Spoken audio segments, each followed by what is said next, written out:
दोस्तों नमस्कार। आपका अपना channel Sanskrit by MK. Sir पर आपका स्वागत और अभिनंदन है। आज अपनी इस चैनल पर प्रथम क्लास है और ये क्लास बहुत ही शानदार जानदार होने वाली है।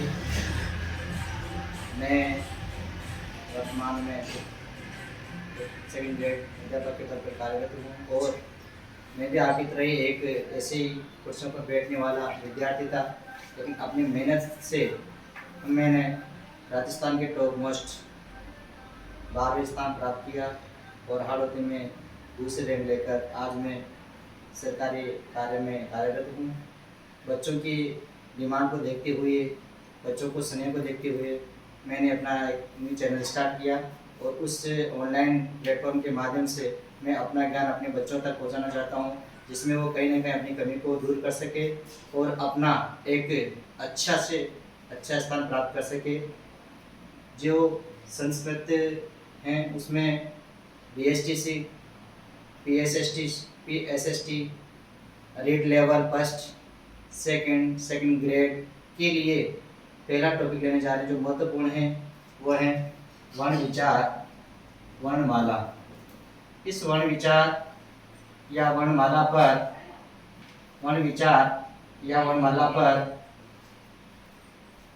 वर्ण विचार या वर्णमाला पर आज अपन विस्तृत चर्चा करेंगे। देखिए दोस्तों, जो वर्ण विचार है ये वर्ण विचार को दो भागों में बांट दिया और जिसमें प्रथम भाग आता है अपना अच, जिसको अपन स्वर भी कहते हैं, और दूसरा भाग आता है इसमें हल, जिसको हम व्यंजन भी कहते हैं। क्या कहते हैं? व्यंजन। अब देखिए, ये जो अच है, इन अचों को इसी रूप में 3 प्रकार से डिवाइड किया है। पहला भाग है ऋस्व स्वर, दूसरे भाग में आता है दीर्घ, और तीसरे भाग में आता है प्लुत स्वर। क्या आता है? प्लुत स्वर। अब अपन देखते हैं कि ऋस्व स्वर जो संख्या होती है वो है 5। कितनी होती है? 5। इन 5 में कौन कौन से हैं? देखिए, अ, ई, उ, री और री, जिनको हम मूल स्वर भी कहते हैं। क्या कहते हैं? मूल स्वर भी कहते हैं। और ये मूल स्वर हैं जिनसे अपन अन्य स्वरों को प्राप्त कर सकते हैं। तो ऋस्व स्वर कितने होते हैं? 5। इसी प्रकार देखते हैं अपन दीर्घ स्वर, जो दीर्घ स्वरों की संख्या कितनी होती है? 8। कितनी होती है? 8। अब देखते हैं 8 कौन कौन से हैं? आ, ई, उ, री, ए, ओ, आई और औ। इस प्रकार ये दीर्घ स्वर कितने होंगे? 8। रेशो में छोटे आएंगे और दीर्घ में बड़े आएंगे। और इसी प्रकार जो प्लुत स्वर है उनकी संख्या 8 या 9 मानी गई है। कुछ विद्वान 8 मानते हैं, कुछ विद्वान 9 मानते हैं, लेकिन ये वैदिक साहित्य में स्वर काम आते हैं, इसलिए लौकिक साहित्य में ऋस्व और दीर्घ ही काम आते हैं। अब ऋस्व 5 हो गए और दीर्घ 8 हो गए। इस प्रकार संस्कृत वर्णमाला में कुल स्वर कितने होते हैं? तो अपन देखते हैं 5 तो ऋस्व और 8 दीर्घ, कितने हो गए? 13, जिसको कहेंगे अपन त्रयोदश। 13 कुल स्वर 13 होते हैं। यहाँ पर हिंदी से अगर अपन तुलना करते हैं तो हिंदी में 11 होते हैं। कितने होते हैं? 11 में यहाँ संस्कृत में एक तो री आता है और एक दीर्घ री आता है। ये दोनों हिंदी में नहीं होता और ये दोनों स्वर यहाँ संस्कृत में होते हैं। तो हिंदी में कुल स्वरों की संख्या 11 होती है और संस्कृत में 13 होती है। इस प्रकार आगे देखते हैं, आगे आते हैं संयुक्त स्वर। क्या आते हैं? संयुक्त स्वर। संयुक्त स्वरों की संख्या अपन देखते हैं तो संयुक्त स्वरों की संख्या कितनी होती है? 4 होती है। कितनी होती है? 4। उन 4 में कौन कौन से हैं? देखिए, ए जो अ और ई से मिलकर बना हुआ है, अ और ई से मिलकर बना हुआ है ए। इसी प्रकार ओ जो दो स्वरों से मिलकर बनता है अ प्लस उ, अ प्लस उ। और तीसरा स्वर होता है अपने पास आई, इसमें भी अ प्लस और ए मिलता है तो ए का निर्माण होता है। और चौथा है औ, चौथा है औ, इसमें अ प्लस और ओ मिलके मिलता है तो ये हो जाता है औ। कितना होते हैं? औ। इसके बाद अपन देखते हैं कि जो व्यंजन है थोड़ी सी टेक्निकल प्रॉब्लम की वजह से आपको जो चार संयुक्त स्वर हैं वो दिखाई नहीं दिए। मैं आपको बता देता हूँ जो चारों स्वर हैं उनको यहाँ पर देखते हैं अपन संयुक्त स्वर। चार जो संयुक्त स्वर है उनको यहाँ देखते हैं संयुक्त स्वर। क्या है? संयुक्त स्वर। अब संयुक्त स्वर कितने होते हैं संख्या में अपने पास? कितने होते हैं? चार होते हैं। कितने होते हैं? चार। इन चारों में जो पहला आता है वो आता है ए, दूसरा आता है ओ, तीसरा आता है अपने पास आई और चौथा आता है औ। कौन सा आता है? औ। जब इनका विश्लेषण करते हैं तो ये मूल स्वरों से मिलकर बनते हैं। ए बनता है अ प्लस ई से, ओ बनता है अ प्लस उ से, और आई बनता है अ प्लस ए से, और औ बनता है अ प्लस ओ से। इस प्रकार चार संयुक्त स्वर हो गए। तो स्वरों की संख्या की दृष्टि से अपन देखते हैं तो पूरे वर्णमाला को कितने भागों में बांटा है? दो भागों में बांटा है। कितने भागों में बांटा है? दो भागों में। उसमें पहला है अच जिनको स्वर कहते हैं, दूसरा है हल जिनको व्यंजन कहते हैं। तो अच को भी तीन भागों में बांट दिया है, ह्रस्व, दीर्घ और प्लुत। ह्रस्व स्वरों की संख्या कितनी होती है? पांच। पांच में ह्रस्व स्वर जो है इनको मूल स्वर भी कहते हैं, अ ई उ ऋ ऋ। इसी प्रकार दीर्घ स्वर होते हैं अपने आठ। आठ में आ ई उ री ए ओ आई औ। और प्लुत जो स्वर होते हैं वो होते हैं 8 या 9। इसी प्रकार प्लुत स्वर का जो चिन्ह आता है वो ओम की तरह ओम का आता है। कौन सा आता है? ओम। जिसको अपन यूं कह सकते हैं जैसे ये किस प्रकार का स्वर है? ओम का ये प्लुत स्वर है। शेष स्वर देखा अपने स्वर में संख्या कितनी होती है? चार होती है, ए ओ आई औ। ये तो थी बात स्वरों की। सबसे इंपॉर्टेंट बात इसमें है कि संस्कृत वर्णमाला के अंदर स्वरों की संख्या कितनी होती है? तो स्वरों की संख्या होती है 13। कुल कितनी होती है? 13, जिसको अपन क्या कहते हैं? त्रयोदश। क्या कहते हैं? त्रयोदश। संस्कृत भाषा में कहते हैं इसको त्रयोदश। अब देखिए ये तो थे अपने कौन से स्वर। इसके बाद अपन देखेंगे हल व्यंजन। इसको भी एक टेबल के माध्यम से अपन इसका अध्ययन करेंगे। और पूरे व्यंजनों को कितने भागों में बांट दिया है? तीन भागों में बांटा है। कितने भागों में बांटा है? तीन भागों में बांटा है। तो पहला जो इसका है वो आते हैं स्पर्श। कौन से आते हैं? स्पर्श। और दूसरा आता है इसका वो है अंतस्थ वर्ण। कौन से वर्ण? अंतस्थ वर्ण। और इसके बाद जो तीसरा पार्ट आता है वो आता है अपने पास ऊष्म वर्ण। कौन से वर्ण? ऊष्म वर्ण। ऊष्म वर्ण और ऊष्म वर्ण। इसमें स्पर्श स्वरों की जो संख्या मानी गई है वो कितनी मानी गई है? 25। कितनी मानी गई है? 25। जिनकी संख्या 25 होती है और इनको क से और म तक के वर्ण इसके अंतर्गत आता है। क से और म तक के। जैसा कहा बताया भी गया है कि कादयो माउसाना, कादयो माउसाना। क से और म तक के जितने भी वर्ण हैं वह किसके अंतर्गत आता है? स्पर्श वर्णों के अंतर्गत आता है। और इन स्पर्श वर्णों को अपन कौन से वर्ण भी कहते हैं? वर्गीय वर्ण भी कहते हैं। कौन से वर्ण कहते हैं? वर्गीय वर्ण। क्योंकि वर्ग 5 होते हैं और इन पांचों वर्गों के अंतर्गत 25 वर्ण आते हैं। इसके बाद देखते हैं अपन अंतस्थ वर्ण। अंतस्थ वर्णों की संख्या कितनी होती है? 4। कितनी होती है? 4। इनको अपन कौन सा प्रत्याहार कहते हैं? यण प्रत्याहार। कौन सा प्रत्याहार कहते हैं? यण प्रत्याहार कहते हैं। इस यण प्रत्याहार के अंतर्गत कौन कौन से वर्ण आते हैं? ये, व, र और ल, ये चारों वर्ण यण प्रत्याहार के अंतर्गत आते हैं, जिनकी संख्या 4 होती है। देखिए अब आता है अपना ऊष्म वर्ण।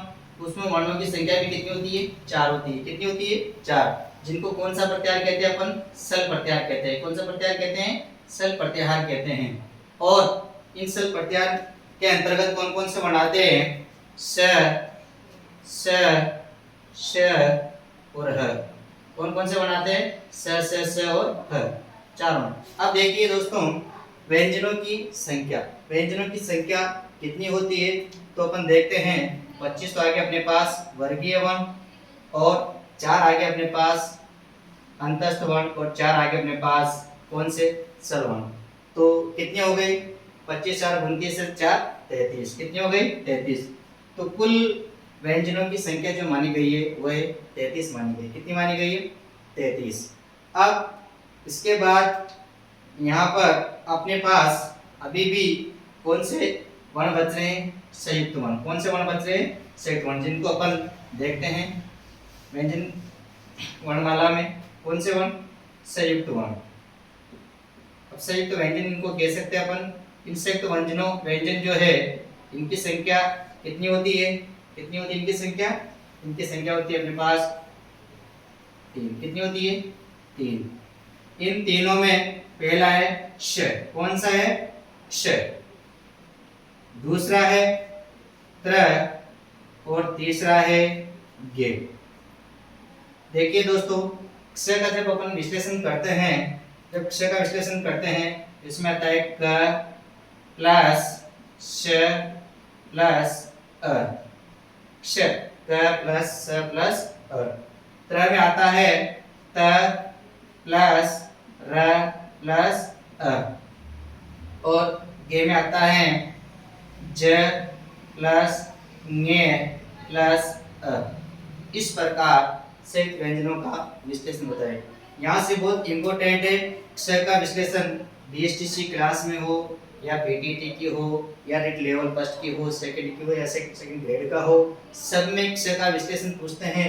यहाँ पर देखते हैं, ये जो क्ष है, ये जो स है, इस स के स्थान पर कोई तालव्य सकार दे देते हैं, मूर्धन्य सकार, दंत्य सकार, किसी प्रकार से पूछते हैं। तो अपन को ये देखना है कि यहाँ पर किस स के अंतर्गत हलंत लगा हुआ है या हलंत नहीं लगा हुआ है। इसमें मैं आपको इस जस्ट क्लास के बाद बताऊंगा।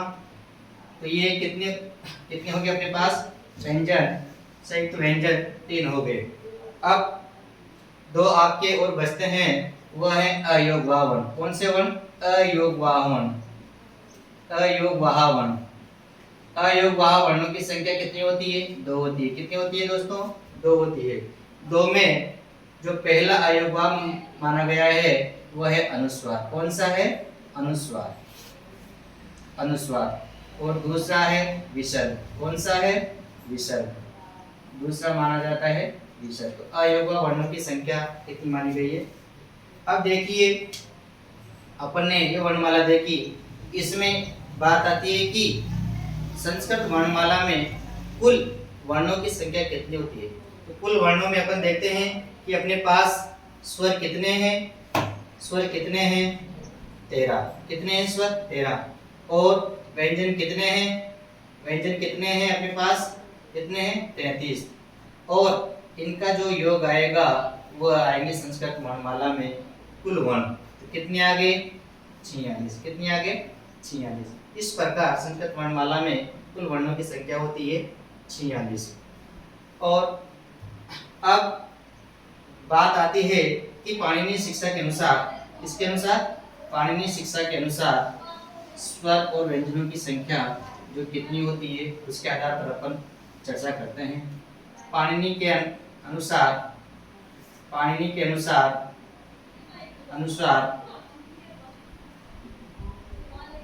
स्वरों की संख्या, स्वरों की संख्या। अब पाणिनि ने स्वरों की संख्या कितनी मानी गई है? तो वो है 21 या 22। कितनी है? 21 या 22। और इसी प्रकार व्यंजनों की जो संख्या मानी गई है, इनकी संख्या, व्यंजनों की जो संख्या मानी गई है वह है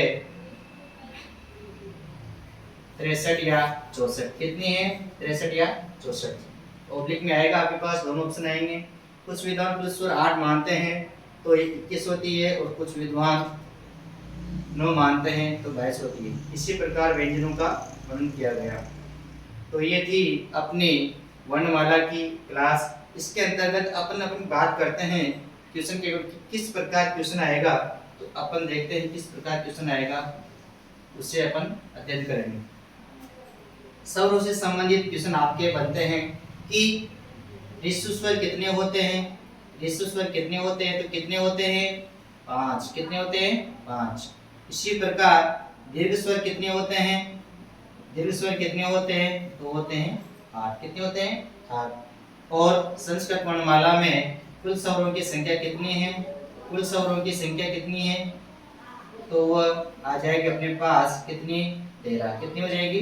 13। और संयुक्त स्वरों की संख्या कितनी है?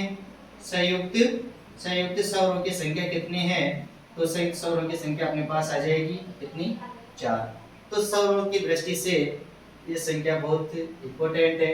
और नेक्स्ट क्लास में अपन माहेश्वरी सूत्र पढ़ेंगे। इस माहेश्वरी सूत्रों में भी ये बताया गया है कि माहेश्वरी सूत्रों के अनुसार स्वरों की संख्या कितनी होती है। तो माहेश्वरी सूत्रों के अनुसार सूत्रों के अनुसार स्वरों की संख्या स्वरों की संख्या तो कितनी होती है? 9 होती है। कितनी होती है? 9।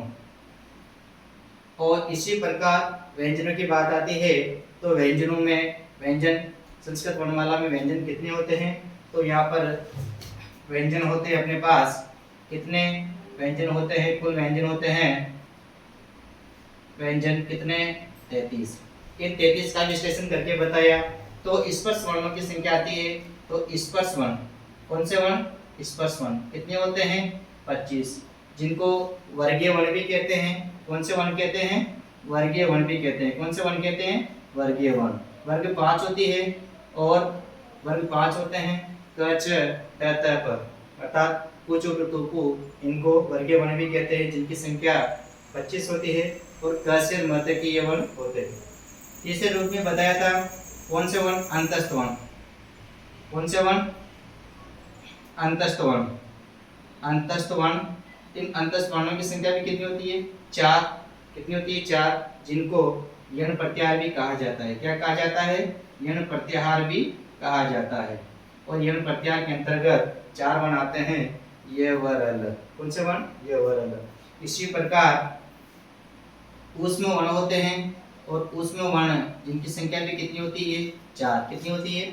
4। इनके अंदर कौन सा प्रत्याहार आता है? तो वो आता है सल प्रत्याहार। कौन सा प्रत्याहार आता है? सल प्रत्याहार। और सल प्रत्याहार के अंतर्गत स स स और ह 4 वर्ण आते हैं। तो कुल व्यंजनों की संख्या हो जाएगी 25 वर्गीय वर्ण, 4 अंतस्थ वर्ण और 4 ऊष्म वर्ण, तो ये 33 हो गई। और संस्कृत वर्णमाला में कुल वर्ण पूछेंगे तो कुल वर्णों की संख्या स्वर और व्यंजन मिलाकर के, तो स्वर कितने होते थे? 13 प्लस व्यंजन कितने थे? 33। इस प्रकार कितने वर्ण हो गए? 46। तो ये संस्कृत के जो पहला टॉपिक था वर्णमाला या वर्ण विचार, उसमें एक कम समय में बहुत कुछ आपको सीखने को मिलेगा। और मैं आशा नहीं पूर्ण विश्वास भी करता हूँ कि आप इस अपने चैनल को ज़्यादा से ज़्यादा सब्सक्राइब करेंगे, अपने दोस्तों को बताएंगे और अपने मित्रों को बताएंगे कि एमके सर के संस्कृत बाय एमके सर नाम से एक चैनल बना है, जो हमारा प्रयास आपकी सफलता ही के ऊपर प्रयास करेगी। तो अब मिलते हैं हम नेक्स्ट क्लास में। जय हिंद, जय भारत, थैंक्स।